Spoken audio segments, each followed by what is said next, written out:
Well, we are here with Dhani Harrison today. It is an honor and a treat. You've been to Yahoo before? We have, yes. We've been over to the Yahoo Center on Colorado, which is right next to our office, because we played there with the new number 2. Exactly. So you were in a band called The New Number 2 for quite some time, but now you have an album out called In Parallel, which is the first album you're releasing as a solo project under your own name.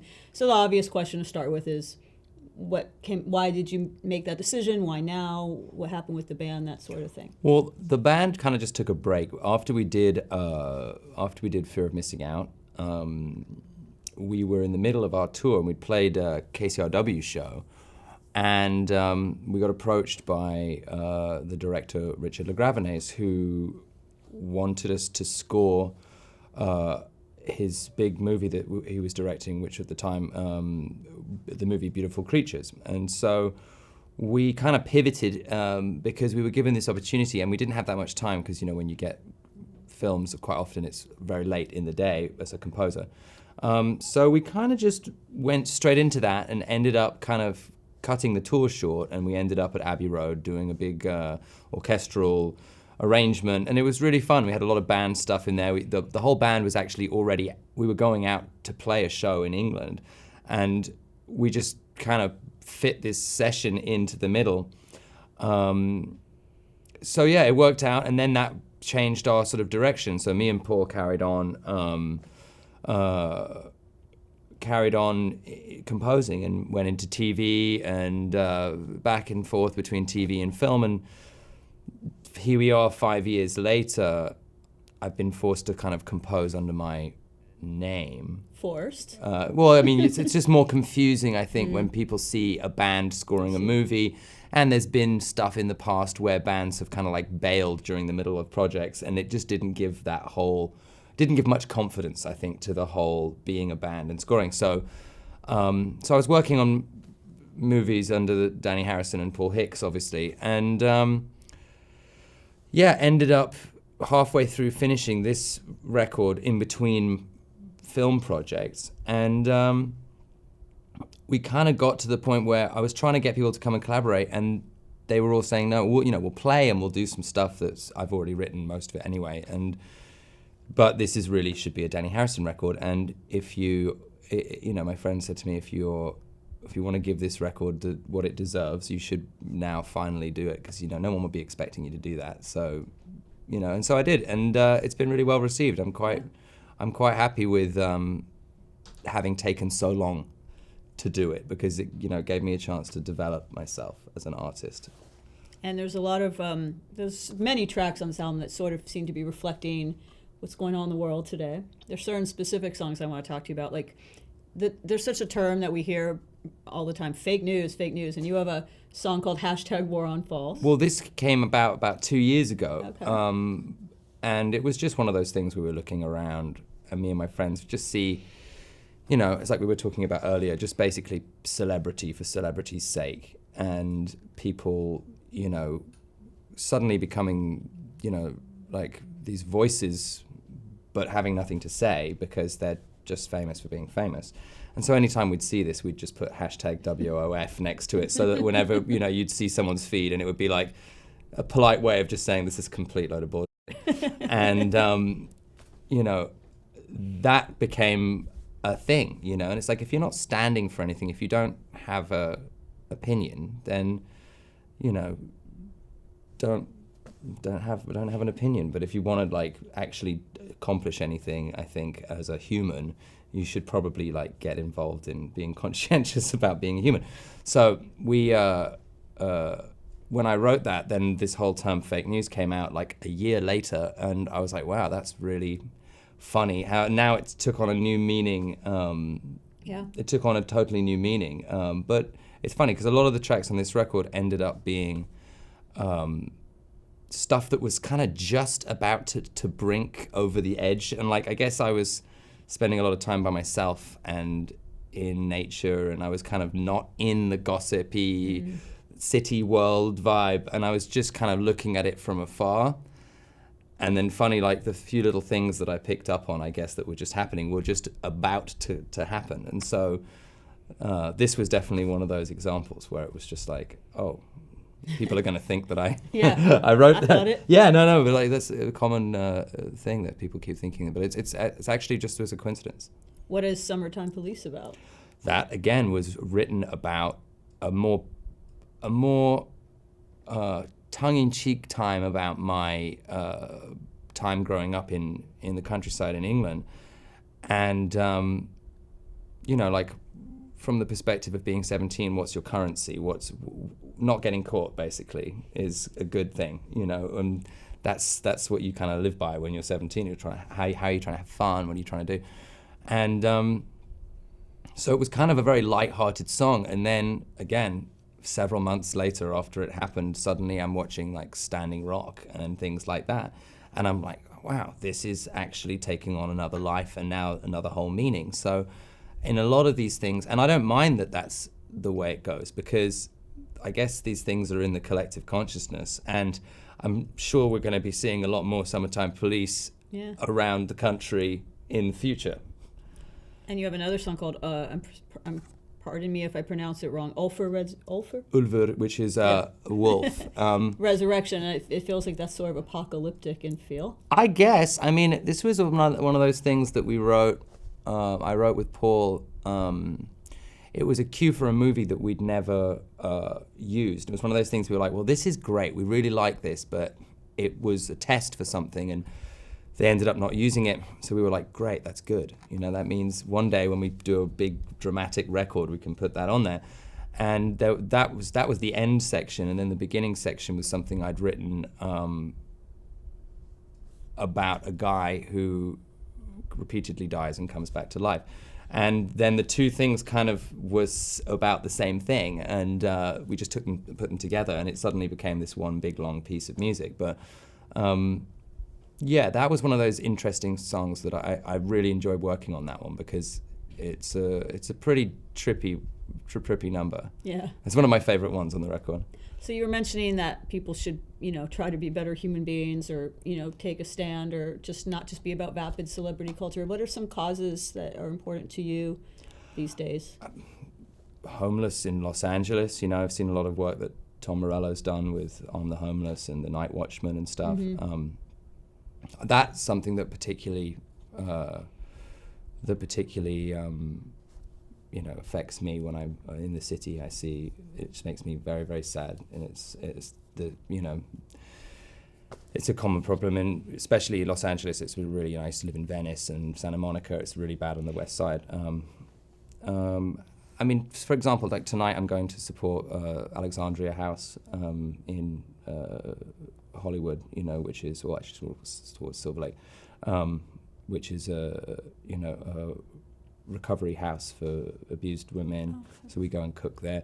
I mean, just trying to get involved in little things, but obviously I still work. I don't like talking about it too much, but like I still have all of my father's charities that now I run with my mother. Okay. So we have a fund for UNICEF. But I mean, this is all stuff that's kind of big, far away sort of concepts of like aid for another country. I mean, what I'm talking about is more like grassroots, just in yourself. Okay. Like even if you want to, take care of someone else,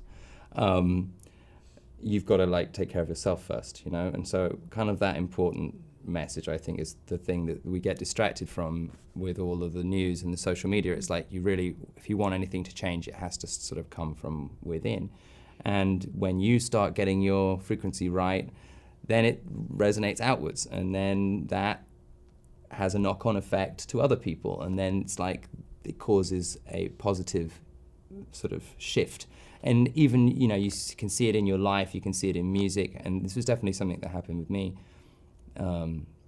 towards the making of this record. It was like I started to experience this kind of a thing, and the group of people that were then attracted to me were the people that came to finish the record. So it's like what you are getting back, what you're putting out there, really.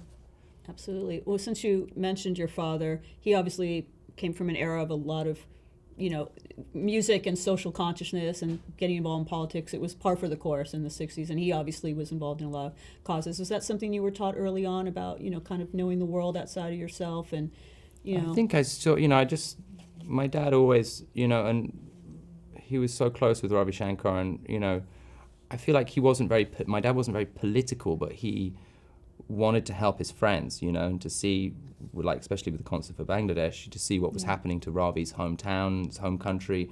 It was devastated by war and floods and, massacres, and it's just, he couldn't not do something. So I think that's how he got involved, purely just on a human level for his friends. But I think he was definitely aware of how, and I know, John was definitely aware of how you can use that celebrity thing, which is kind of the downside of being a successful artist, is whether you get this celebrity thing, which they didn't want, but you can use that to raise awareness and to help people. And I think now that the culture has gone kind of full circle and everything, the commentary is now the content. Yeah, it's important that people remember, like, just keeping it on a human level, person to person, how, because it's easy to get distracted, how you can actually make a change in your life, make a change in someone else's life. Well, it's interesting because you keep bringing up the topic of celebrity culture, and despite the fact that you come from a famous family and grew up in the public eye, you've kept a pretty low profile. Like some children of celebrities, children of rock stars, it's like they get really hounded by the paparazzi, and they oftentimes go off the rails part. It feels like you really avoided all of that. I saw it happen to so many people, and I thought, and I also grew up in the countryside, in like a forest, so, I got a chance to be a kid, and actually be a teenager, and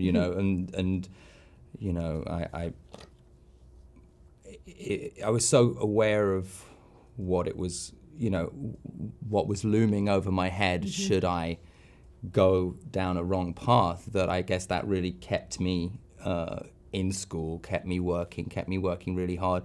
And if you want to get judged by your own merit, when you are like me, I'm not saying anyone feels sorry for me, I'm just saying is that if you want to get judged by your own merit, you have to work twice as hard, or 4 or 5 times as hard to get seen, even just to be accepted. So I think that to rebel in my family was to get really good grades and to succeed in school sports and all that kind of stuff. And take that. Yeah, take that. All A's, take that. There you go. And I guess it was like, I think it was frustrating at some point for people, I guess, who were,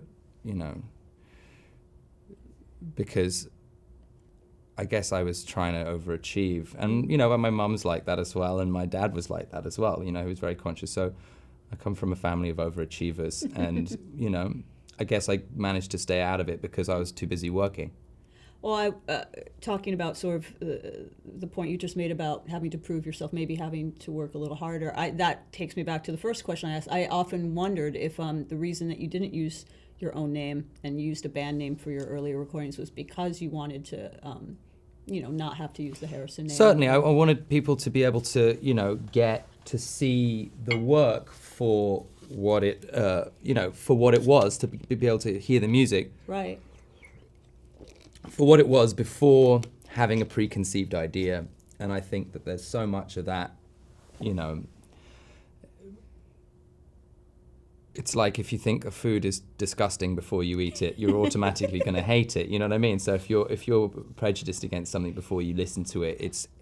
And I know I was in France and someone said, you managed to get 2 albums into the new number 2 before I knew anything about. And he was like, and I was a fan of the new number 2, and I was like, great, then that means I succeeded in being able to get my music heard and develop as an artist. Because anyone who's coming out as a new artist, if they're not from a family that's a musical family that's known, or a family that's known, they have anonymity when they start, so they can come out of the gate and shock you and they've got this kind of whole surprise thing. Whereas people who don't have that don't get a chance to like develop as artists, So I was trying to give myself time to develop as an artist, and so that when I did a solo record, it would be something that wasn't to be expected. Yeah, it's interesting. I have a strange anecdote, but I was listening to In Parallel on Spotify a few days ago. Right. And you know how sometimes if you leave an album on, it will start to play other things in the queue that based on some kind of algorithm. So what did the algorithms choose for you? Fleetwood Mac, The Hollies, Paul McCartney. That's strange. Yeah, but basically it was classic rock artists. But after In Parallel, it was older classic rock artists from the 70s and 60s. And I just remember thinking, like, sonically this does, I mean, I love all those artists, of course, but I was like, this Tame Impala should come after this, or Temple or Beach House, or, you know, like, I think it's basically more other, like something to do with the word Harrison. that's what I'm saying. You know, yeah, that's ruining the algorithm somewhere. You know, it should play you Massive Attack, Tricky, Portishead, you know, Left Field, Orbital. That's what I'm saying. So I thought that was interesting, and that the reason not that I don't want to hear any of those other artists, but it's strange. I left it plain. It's strange that would probably be the reason.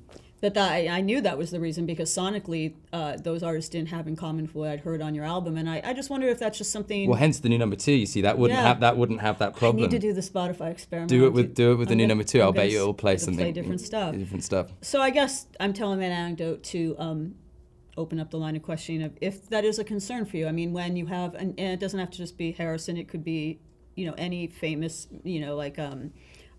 I bet Jeff Buckley got this when he started. Oh, of course, yeah.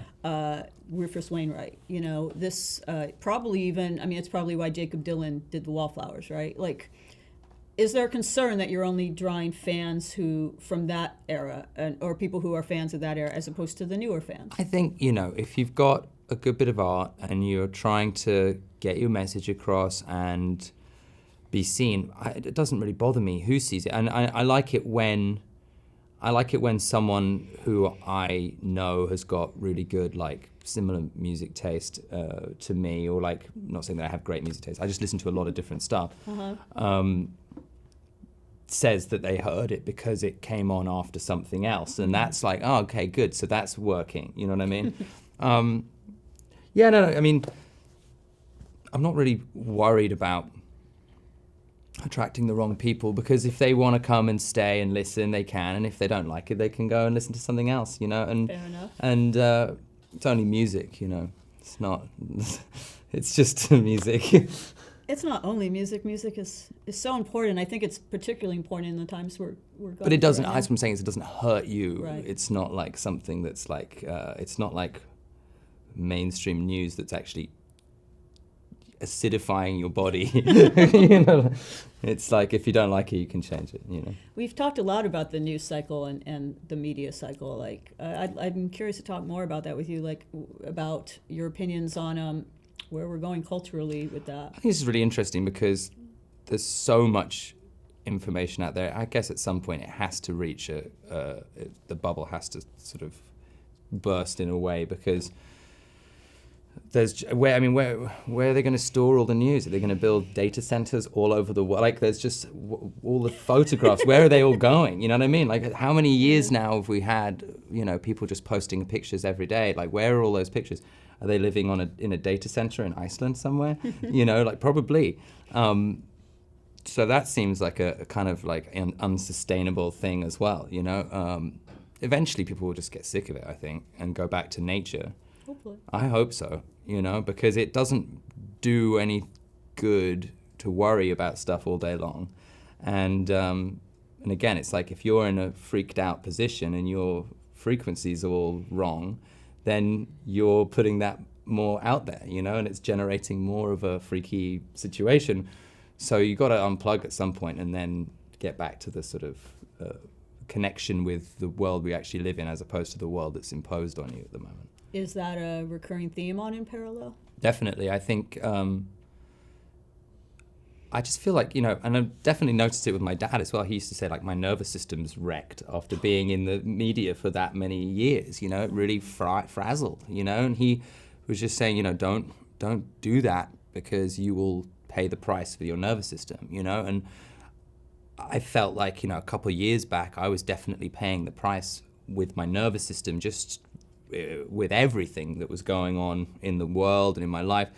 And I definitely took a step back and went, okay, let's try and carve out that bit of the day where you get up and you have your, like, at least first hour of the day in your own blissful programming, because your brain is a computer, and if you're not programming it, then the news is programming it, or the TV or the radio or something's programming it, and you don't want that. So you want to wake up and you want to have your nice time, meditate, do all the things you want to do, maybe read a little bit, something like that, before you get into the whole, like, what fresh level of hell is this, you know?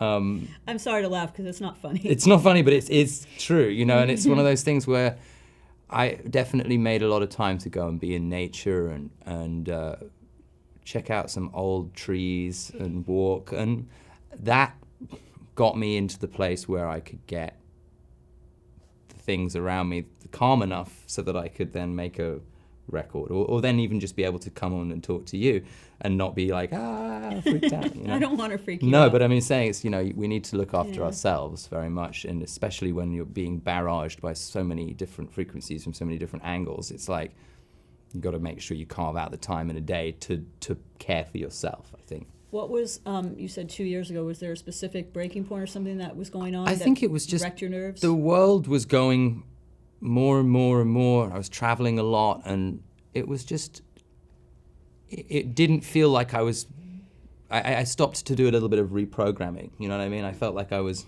in a direction where I was like, I'm not feeling good, you know? And so I need to kind of, okay, what makes me feel good? Well, you know, being calm, being healthy, meditating, doing all those sort of things. And slowly and surely, but surely you kind of start to feel better. But it takes a second, you know, because it's like a cycle. You're either going up, or you're going down, down, down, down. There's no like staying level in your life. So you have to keep, it's like a daily thing, you know? Yeah. And the newsfeed doesn't stop. No. And it's so quick, the turnaround now. You see the biggest story in the world, 24 hours later, it's like, wait, weren't we going to die of nuclear war yesterday? Oh, wait, no, today it's something else. Yeah. You know, and The so... attention span of outrage is Yeah, short. but your stress has a longer attention span, you know? So it's like it's all building up. You have to work out how to moderate it. Well, since you mentioned your father saying that his nerves were wrecked and he lived in an era before social media. Before the internet. He would have been or mostly before the shocked internet. at the state of social media. But did he give you any advice, either directly or stuff you just gleaned from observing him, about how to handle being in the spotlight and to stay grounded and calm? Don't. That was his advice. Don't do it. Don't what? Don't be a musician? Don't be in the spotlight. Did he not want you to pursue music? Yeah, but, you know, not at the expense of my nervous system, because at the end of the day, you've got to live in your body for the whole of your life, you know, and if it's frazzled, you know, you got to get to the end of the race, so you need to look after yourself. He would have rather I was like a park ranger or something, you know, but that would have been nice too, but unfortunately I'm a musician.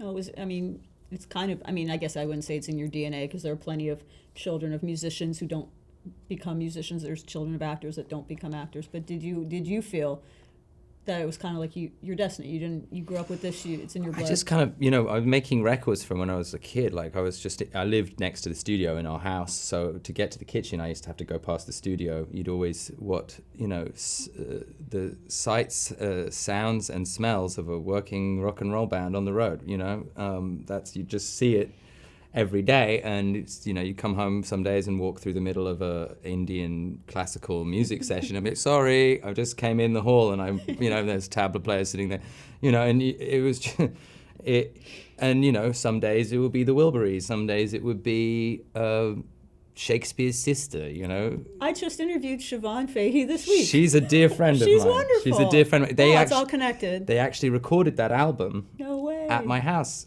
and I was I was like part of the furniture in that studio. The first one, Hormonally Yours? Hormonally Yours. Oh, awesome. Was recorded at Friar Park Studios, where I grew up. So I guess I got like I was saying, someone the other day, I was saying I got my like 10,000 hours before I was even, you know, kind of at school, you know, because I guess that works out to like 1.412 years or something. I did the calculation the other day.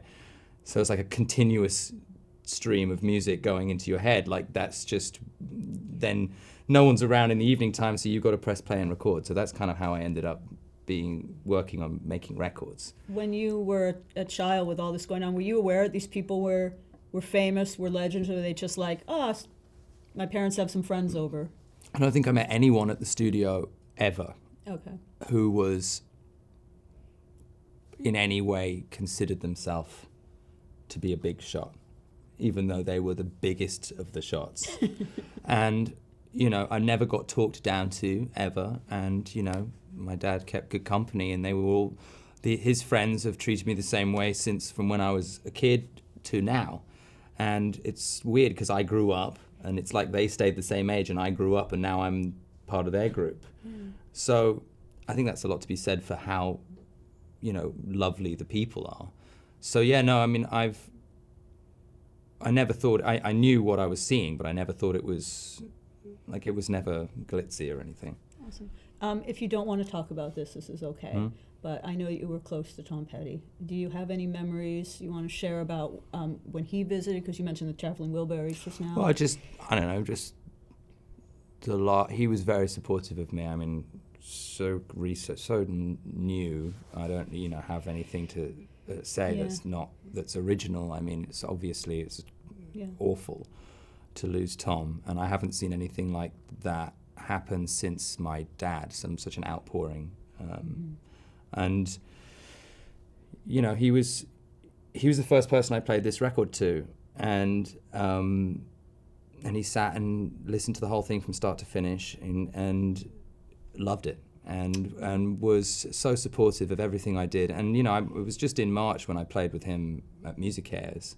I was there. Yeah, and we played with the Heartbreakers and Jeff Lynne, and we had the Bangles as our backing vocals. I mean, I was Randy Newman, Don Henley, right in between the Bangles and the Heartbreakers, and that was kind of where he would put me, and that just shows, he was very, very supportive of everything I did, and he was, he's Tom. It's the best. Yeah, it's amazing. The one thing I did want to ask about him is. When another tragedy happened last year, Prince died. A lot of people were showing the Rock and Roll Hall of Fame solo, which Tom Petty was involved in, tribute to your father. You were on stage at the same time. I think it was the only bit of Prince that wasn't deleted off the internet. That's why, because I think... I'm so glad it wasn't. I think he would sit up late at night. No, seriously, I think he actually would, and delete stuff. Yeah. Because he didn't want anything. He would get everything removed, and because that was owned by the Rock and Roll Hall of Fame, that piece of footage, he couldn't delete it. I'm very glad it's still available. And it ended up being the only bit of Prince on the internet, and it's like 70 million views.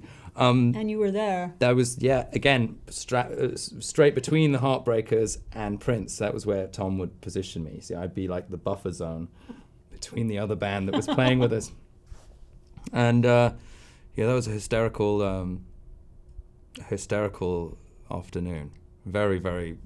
wasn't expecting that when I woke up, let's just say that. What were your memories of that? Because now it's being heralded as like one of the great musical jam sessions of all time, and you were right there in the middle of history as like the bridge between everybody. I'm just laughing because I can see what's about to happen, and I'm watching the Wilbury Heartbreaker combination. We had Steve Winwood on keys as well. Yeah. And Jim Capaldi, rest his soul, from Traffic. He was there getting inducted, because that's why Steve Winwood was there, because Traffic were being inducted the same day. And he was a dear, dear friend of mine as well. But yeah, just that whole knowing that Prince is about to blow the roof off the building, and I wasn't quite sure what the reaction was going to be from Tom, because we'd been practicing and he'd just joined us. And of course it was the same as me, which we both just all started laughing because he was so serious, and he's the back bends and throwing the guitar and stuff. It was very funny. You mentioned that you played in parallel for Tom, which was a wonderful story. Did you play it for anyone else, like in your extended rock and roll family circle? Definitely Jeff Lynne and Tom. They would be people that I would play. I play everything to them. I'm trying to think who else. Mostly just the people in my, the combination of groups that I play with, from Big Black Delta, Davide from Black Submarine, who was in Goldfrapp and Coldplay and The Verve, and Camilla Gray, who was also in Big Black Delta and and then Mariki. Those Paul Hicks, who I composed with, those people I kind of were my sounding board. And Regina Spektor's husband Jack was in my studio, Jack Dishel, making an album which is just about to come out, actually, so you got to look out for that one. It's called Only Son. That's the name of the band. they would be in and out because they were producing. So it was like there's a lot of people stopping by, and I'd have people to tell me if I was just losing myself down the rabbit hole. I'm sure no one told you that though. Oh no, they did. Okay. It's kind of interesting because you were telling stories about your childhood and your father bringing around all these musicians, and now it's sort of like you're doing the same thing. You've got your own. Well, it's nice to have a community of musicians that you play with. Like you can get really lonely being by yourself in the studio, especially when I'm composing. I'm just in a little dark room. So having all these great, wonderful people, I come out of my room after hours of being in there, and I suddenly hear someone else. I'm like, oh, they're here today. That's amazing. Yeah, and I mean, so when you have a studio that you like, when I grew up with my father's studio, I lived in the house, so it was anyone who's coming to the studio has pretty much got to be like a very close friend. It wasn't like people were just coming by. So it was more like a family thing. Our situation here is like a clubhouse where people just stop by. That sounds fun. Yeah, it's good. It's and there's such a great music community in LA, and people are so want to work, and people are here for the right reasons, and it's a very can-do kind of place. That's why I'm here. I am a little surprised you're here, just because with all the talk we've had about you wanting to keep the lower profile in the countryside, that you would be in one of the showbiz capitals of the world. LA is really easy to hide in, and it's because you've got everything. You've got the beach, you've got the mountains, you can go north to the forest. And it's so spread out. There's no like center. I mean, I do run into people in LA, but that's only because there's a few places where people go. But yeah, New York's way worse. Like if I go down the street in New York, I run into like 10 people, and everyone knows you're there. And it's like, whereas in LA, you can just kind of be. Everyone's in their cars, That is true. So what's next for you musically? Obviously, I mean, I don't know if the new number 2 is, or Fistful of Mercy, any other things you have going on. New number 2 is kind of on hiatus. Fistful of Mercy, when we can all manage to get time off of our busy schedules. It's been impossible to get. We did another song. Started a second album with those, but it never went any further than that because we just ran out of time, and everyone had albums and tours and stuff. I just finished a show which is being advertised right now. It's about to come out on Showtime, called White Famous. So we did a score for that, Paul and I. That's the continuation of Californication, which is same universe, same characters, different lead actor. And it's really funny, very shocking, and just classic Californication style writing. That just is being done right now. Then we just finished a documentary about Shepard Fairey, where we got to play a lot of really great kind of dirty punk music for the soundtrack. Awesome. So that was a really fun project to work on. That's just wrapped. I'm going on tour with Summer Moon, which is Nikolai Fritcher from The Strokes, his band, and my band, and Mariki's band, the guest vocalist from my album. So we're all touring together. I hope to get out to Europe because I want to play some shows in France, and I really was just out there, and everyone's so great out there. So that was a place I really want, and Germany too. I really want to go back to France and Germany. And I've just immediately start another record. I think that's kind of the best way to keep it going. But you kind of balance it between playing live and being in the studio. So I'm doing the live bit now. You are an overachiever. Your parents taught you well. Well, thank you so much for coming out. Thank you very much. It's lovely to be here. Yeah. Yes, come back anytime. Well, just down the street. I'm going to do that Spotify experiment with the new number. Yeah, try it. See if it comes up with anything better. I'll let you know. Okay. Thank you. Cheers.